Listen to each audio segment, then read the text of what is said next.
Thank you. Congratulations, Dad. Oh, my goodness. I feel like I'm at 25. I know, huh? Well, all I gotta say is That was good. All right. you just did a great job.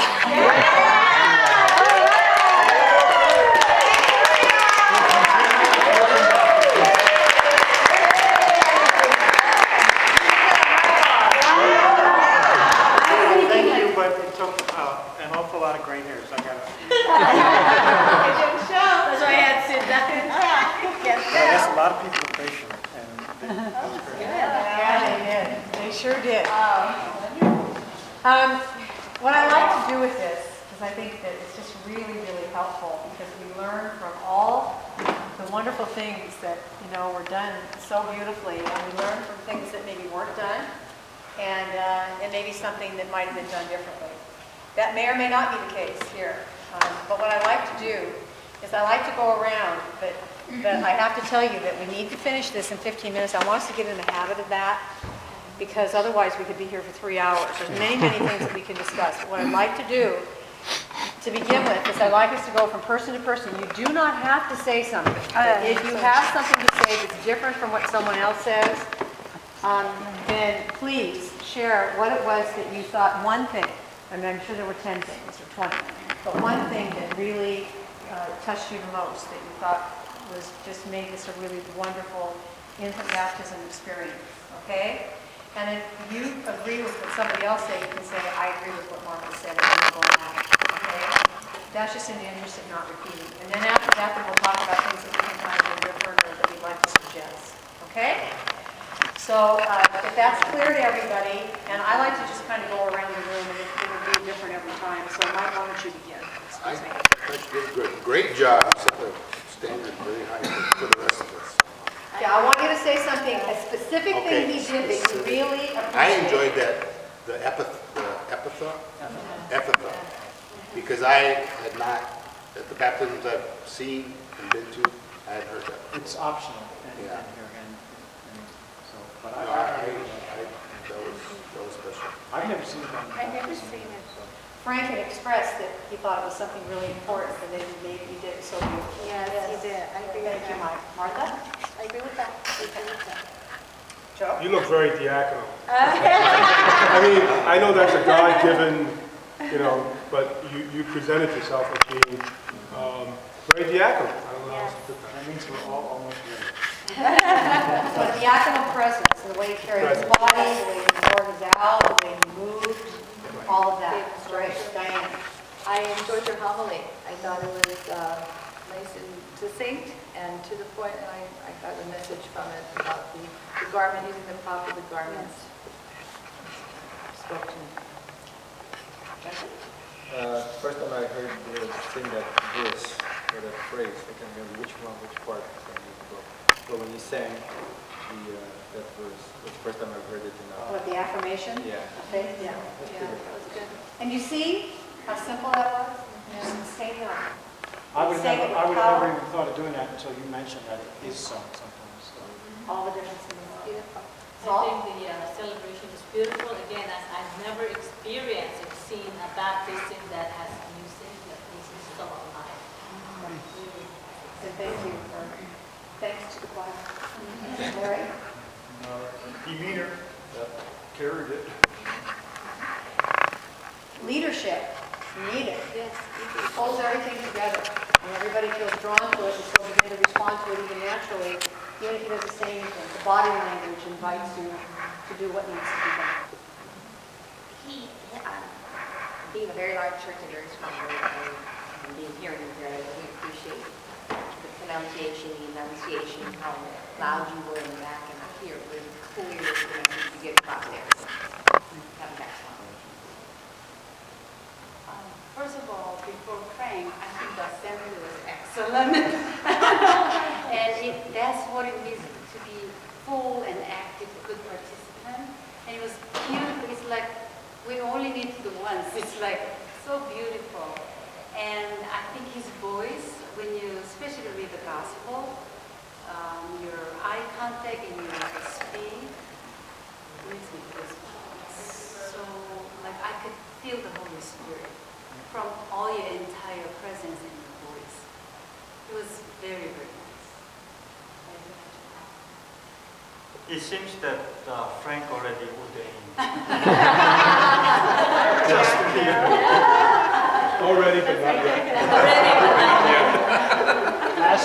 Last year when I was doing funeral vigil or something like that, his one comment about my performance was that I had streamers all over the place.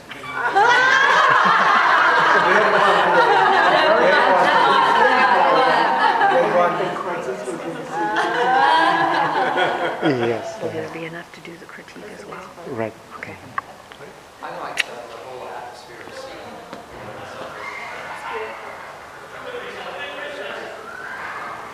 I did like too, I think it was wonderful. The way you were playing with the water made it more real. When you were blessing the water, you know, when you were allowing the water to be water. Well, it actually, it tells you to do that. Yeah. And you know that the suggestion that Rick Soria has is that you use a shell, because you can get even more water, but you can be even more generous. Don't be afraid to do it. And here's something to keep in mind, using your shell, you have a wet end when you're done with that, and you go back to your book, or whatever you're going back to, so the shell might keep your hand a little dry. And it also helps, you may choose at some point to really work with a young acolyte or a young server at your parish and always have someone holding your book, so that things like oil and water don't get in the way, and then you can do whatever you want. Thank you. I like the intonation of the Litany of the Saints, and also including the name of the child in there. Name of his parish, include the name of grandparents, depends on how much time you have. Everything is excellent. I like it. You know, your gestures, the way you tune up your voice, I really like it. It's so clear and it's easy to understand. Very nice. It is well prepared, well done. The only thing I noticed is the book. The ribbon is hanging. Still hanging. I think we should You know, it's a small thing, but isn't it interesting? It's something that can be, distracting to people. Small, teensy small distraction, but it can make a difference, can it? Okay? All right. I have to tell you, I've never heard anybody use a homily quite that way. I mean, I thought and you see, here's a good example of how you can take anything from the right, connect it with the scripture, and speak about it. And so what he did is choose this beautiful symbol of the owl, which you know we should all be wearing. Every single one of us who are baptized, that's what we should wear on Sunday. Save our families a lot of money, because we just have one and we wear it over and over and over again. That owl, and then to use all of that beautiful language and talking about what it means to be clothed in Christ. Beautiful, beautiful, beautiful idea. Did you have something you wanted to say, Ray? I agree with everyone. Okay, so let's start at the back here with Remy, and let's talk about some suggestions you have, how something you saw that something might have been different. You look the same way. Okay, the homily, I prefer that he gets closer to the people. Right. Especially because it is so far. Especially if there are, Catholic, non-Catholic. It's like it's personal, and he gets closer. Okay. Intimate. Now you know you could actually have preached from your chair. Oh, yes, and this is a perfect thing. I would love to have been walking around doing this and knowing what to say, but I didn't have that script down. And I developed that thing as a sign, and it seems very simple that I should have been able to pick these words out of my brain without having to have a cheat sheet. But I didn't quite get it done, and I didn't want to stumble over words and not make sense. Okay, just so you know, this is perfectly okay. Come down to your chair so you can be closer to the people. Put your homily on that, keep it off to the side because you had most of it memorized. So that you can glance at it, but you can still talk to people and be closer. Just know you can do that. You can always preach from the chair, okay? Good suggestion. See, small thing, what he did was great, but we can make it even better. How about you, Viola? I think the voice is a little perfect. The voice is perfect for me. I think a little bit more faster because it's very simple for me. Okay, now, did everybody hear what she said? That she felt like it was a little bit slow, like it could have been faster. Now, let's ask Jan how she felt about that. Okay. See, I think it's really good to hear this, because what you find out is that if you were to go around, everybody might have a little bit of a different feel for it. So I think probably I would err, that's in quotation marks, on the side of slower, because there's younger children, there are elderly grandparents who might be hard of hearing, there may be other people who are hard of hearing, and so to be sensitive to that, and you kind of have to draw the balance. You have to draw the balance. And the thing that you need to do if you're the provider is look around when you're talking. That's why you don't want to get stuck in the book, because the rhythm that you use to speak with people, you'll get a sense of whether or not you're engaging people. Yes. Well, and the acoustics as well. Absolutely. All those things you'll find out, in terms of your own parish. But it's so important that gets brought up. Thank you for bringing it up. How about you, Rick?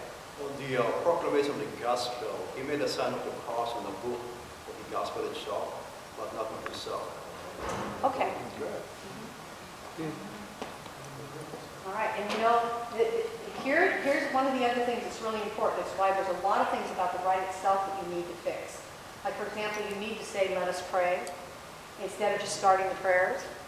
It connects.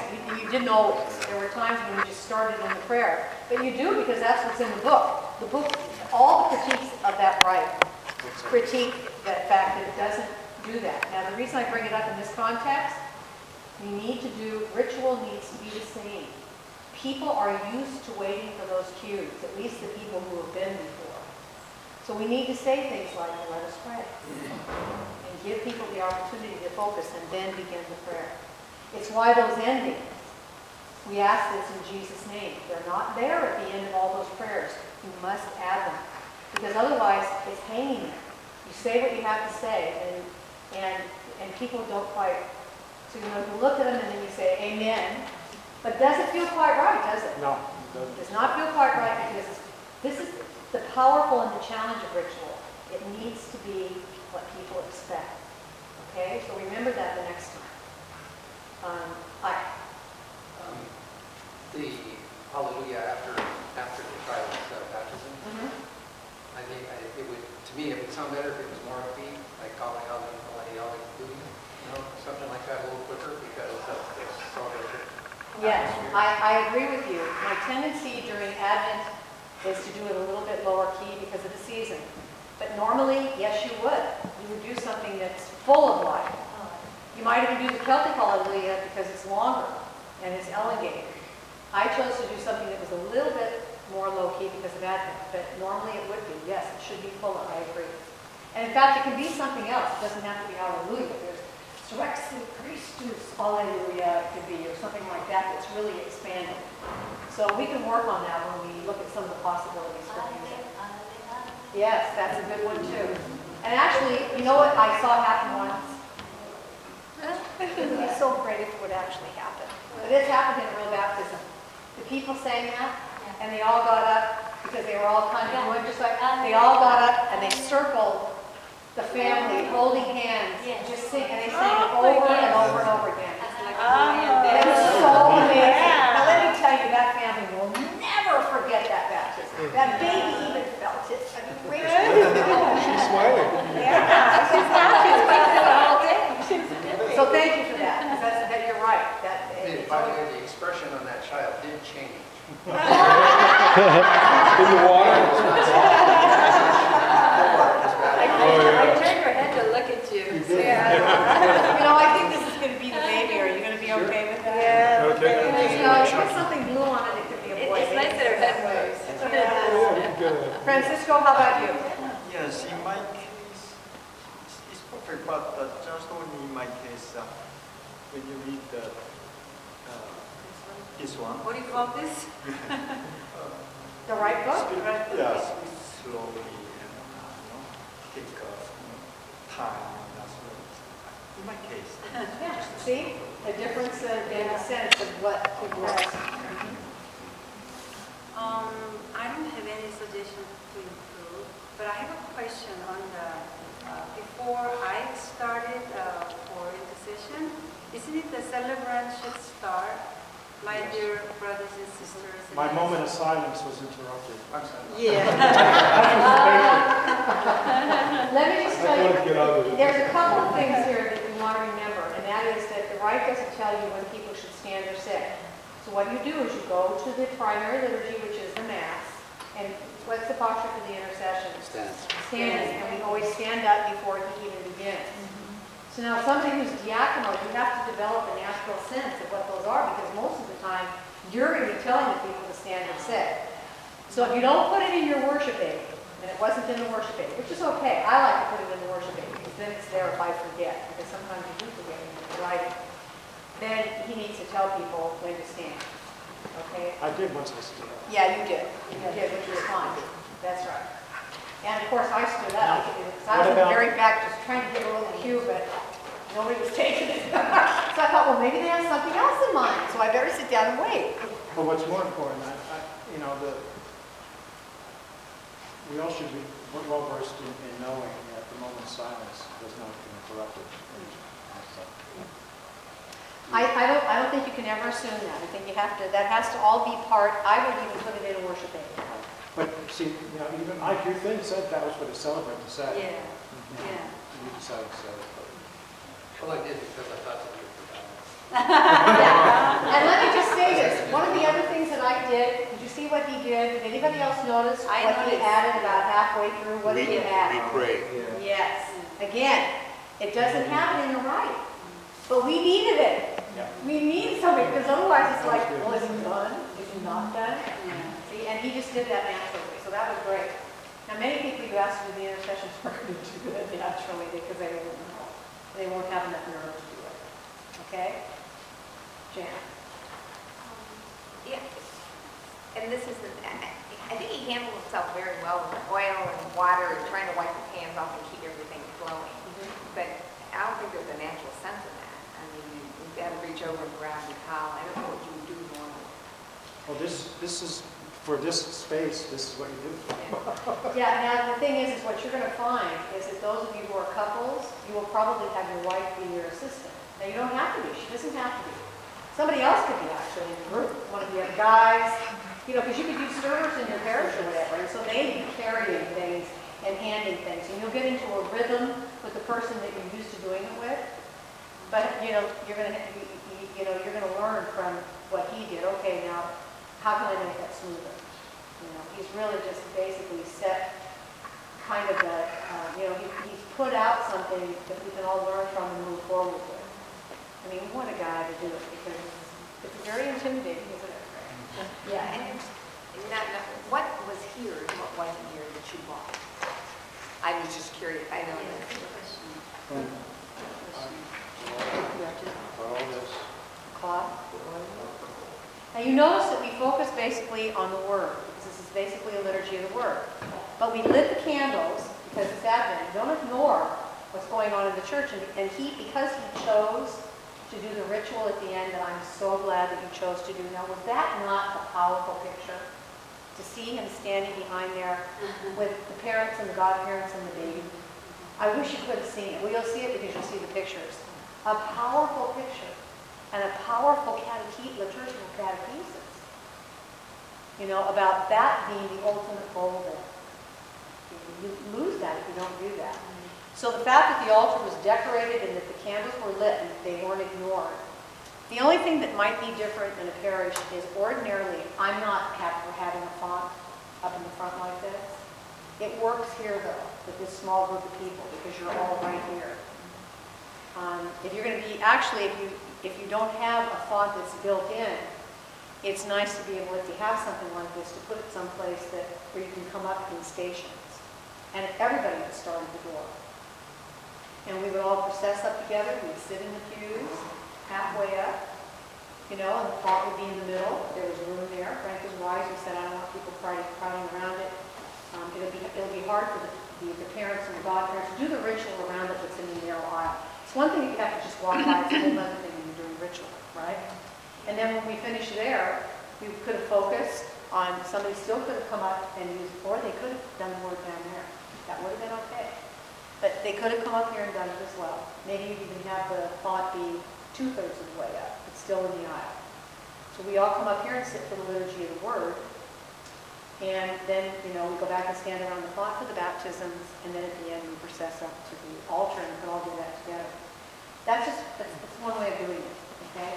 I think Frank really chose well, because it was the first time he did it. He took everything into consideration and made good choices about moving things the way he did. He decorated this, it's seasonal.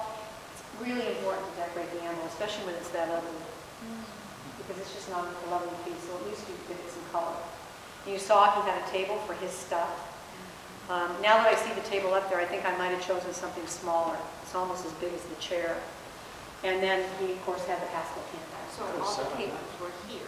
And he had the cloth and the oil and the towel. Brought his own oils. And you can all decide who's doing this next.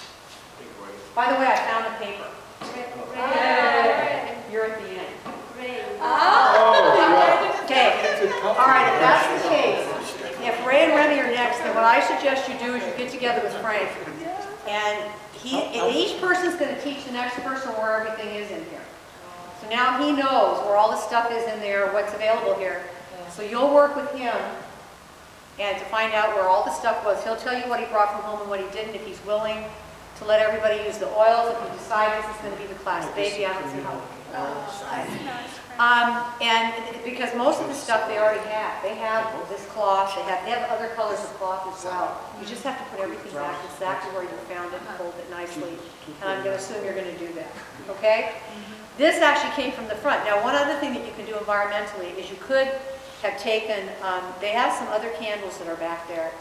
I wouldn't use the same one because the Paschal candle should ideally be different than the other candles, but you might have been able to find another candle to put next to the amble, because the word is important, and so the amble, when the word is proclaimed, should be could be highlighted a little more, maybe with light would really be nice. Okay? All right, Larry. More narration. As in funerals, there will be non-Catholics. So a little more narration from Frank or somebody to direct, to let the non-Catholics know a little bit. Who's the non-Catholic? I was doing it for this community. Well, some of their family and friends? No, I knew the community. I know my chief.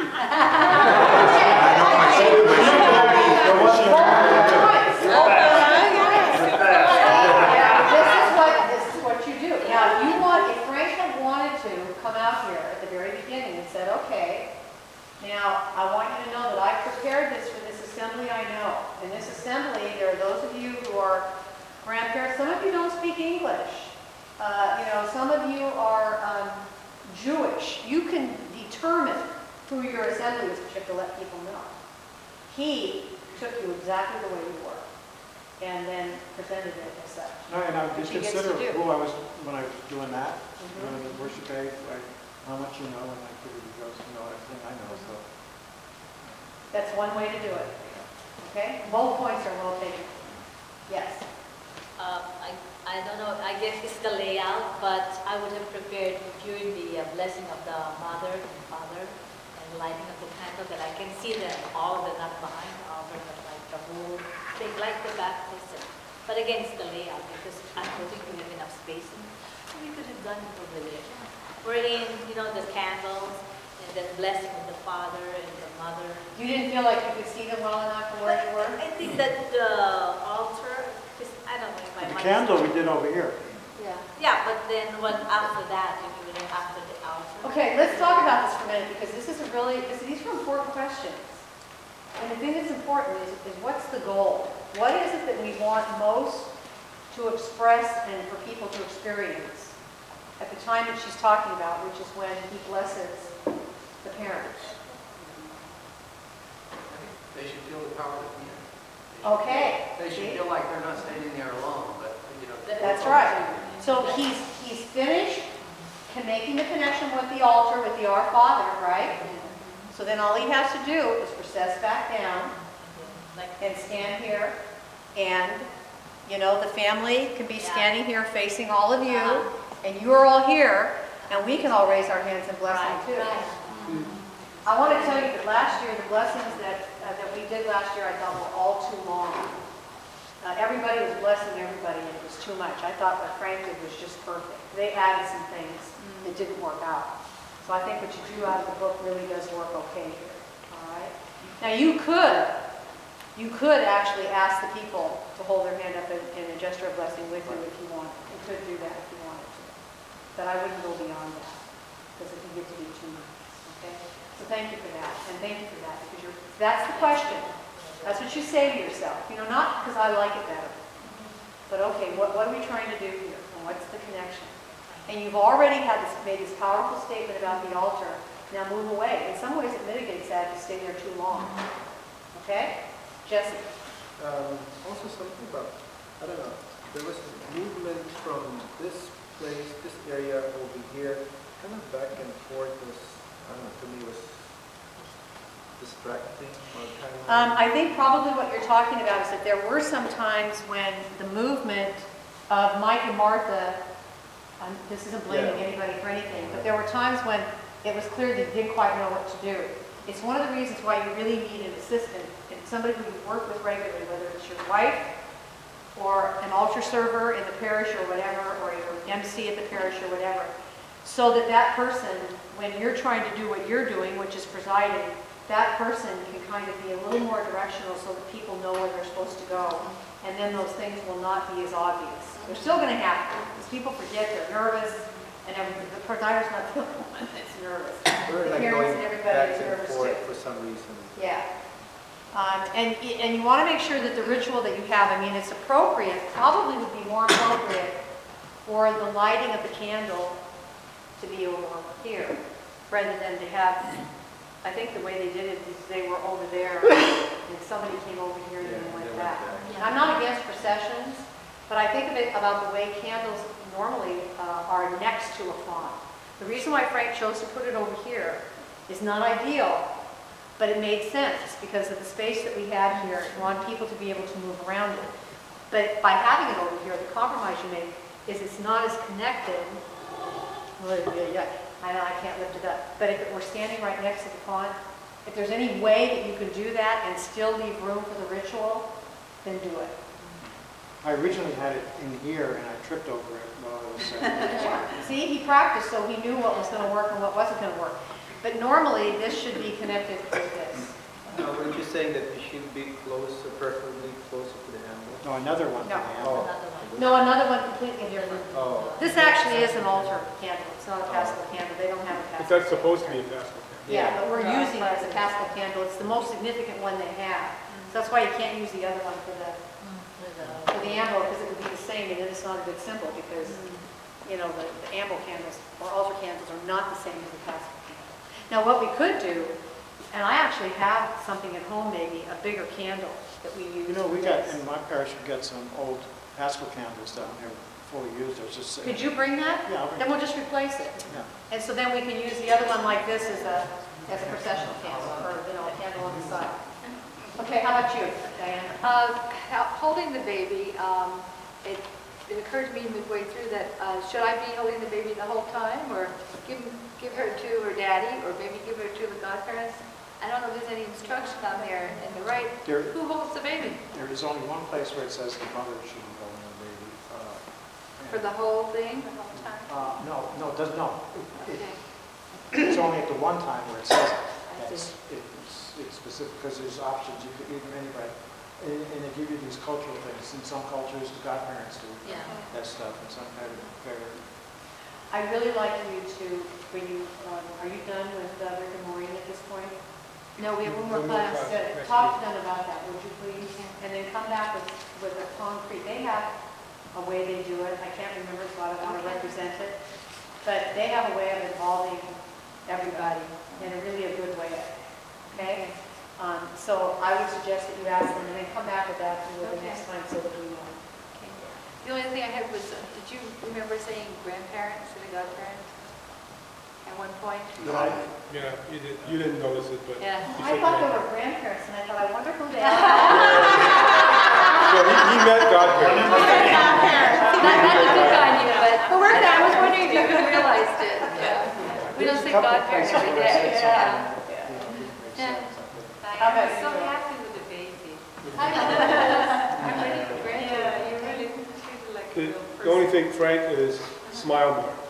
And no, I mean, that's advice I got years ago too on something else, but because it makes, how can I put it, it relaxes everybody, it makes it more, you know, I know it's, you gotta, on the one hand, it's a solemn rite, but on the other hand, it's kind of a celebratory rite. So if you smile more, we feel happier. You know what, if the daddy can smile more. I've been told that. I don't have to smile more. This baby is so cute. Babies always smile. Yes, I know what Jessie meant, because I didn't know if I should go with my life in Canada, or should I stay where I was, or what position should I be on the right side or the left side? I mean, we only talked about it, but we didn't really, know that when we practiced, I was supposed to be on one side, then we turned out to be so That's why you need an a little MC. confusion right there, because we didn't know it was the first time, so, we got to work out the little kinks, but I think all now he did a fabulous job. Yeah. And I think the godparents and the parents did a great job for being the first ones up there, because we had our roles up there as well, so. At the beginning, when he started at the back of the church, should he say anything to the assembly? I mean, because he went right into the right. Exactly. I mean, maybe greeted them, or Yes. thank you for all being here. And would whatever. you feel comfortable doing that? wouldn't you, I Frank? should have said it before I even went back there. That's exactly right. That's So I went ahead and did it On the before way you. up, if you notice, I stopped, and I saw you back here Yeah, doing my job. yeah. Yeah. See, sometimes a cantor will do it, and- What did you say? And basically what I did is I welcomed everyone, and happy family. and, Say you turn know, off your said cell that phone. we're gonna be- No, I didn't do that. But actually, people should be told to do that. But basically you welcome people, you kind of let them know it's going to be happening. You say we're going to meet at the door of the church and why. And you can actually even invite people to go back there with you if you want. But what I did is I invited people to really sing because, to welcome and to really create a sense that we're beginning something new or whatever. So yes, it's always good to do that. It's good to introduce yourself, not to make too much of yourself, but say I'm Deacon Frank,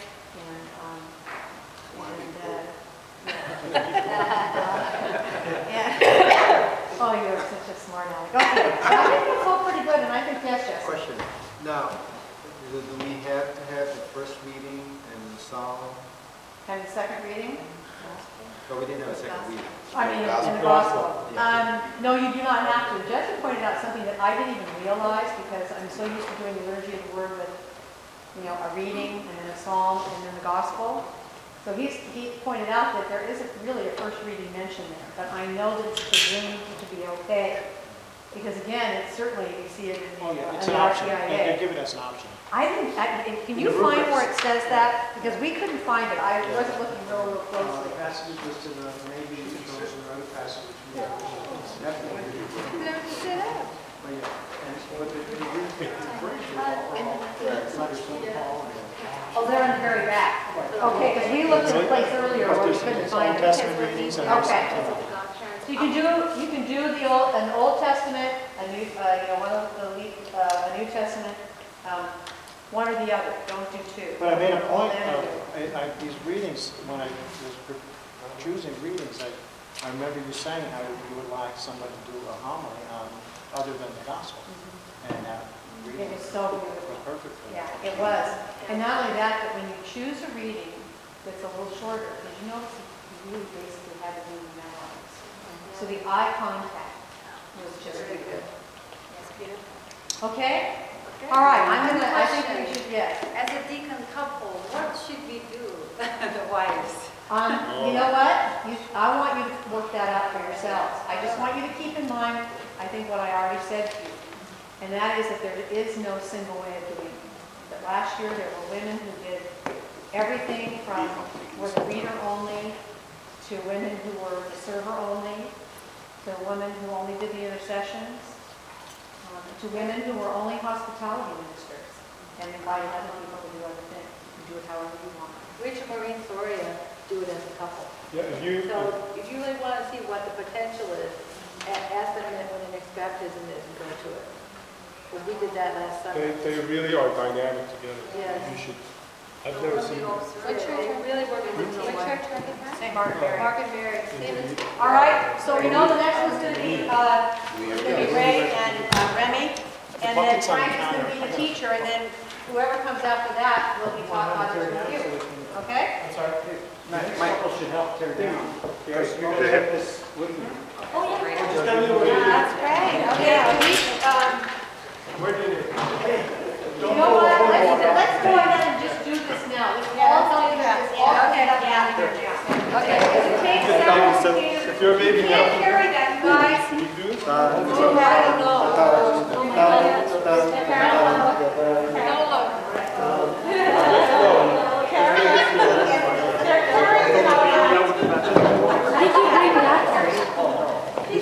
Don't show everything.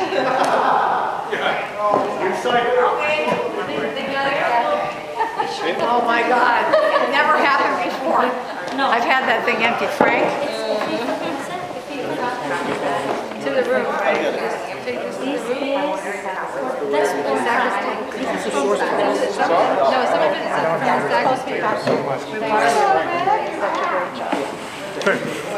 You bring this one? This one. This one I got inside there. I know. Right there. This What? goes, That this came goes from the separate from San this. Francisco. And there's tape also I got in front here that needs to be removed. Remy, that's not mine. Look at that. It's always on the There's two table. on that side. Where's the table go, Frank? Huh? Oh, Martha. He got that cloth. This is for the gifts in the center of the aisle. The white cloth stays on it. Oh, that white cloth stays on that table. Oh. Oh, Frank. Hey, this stays on here.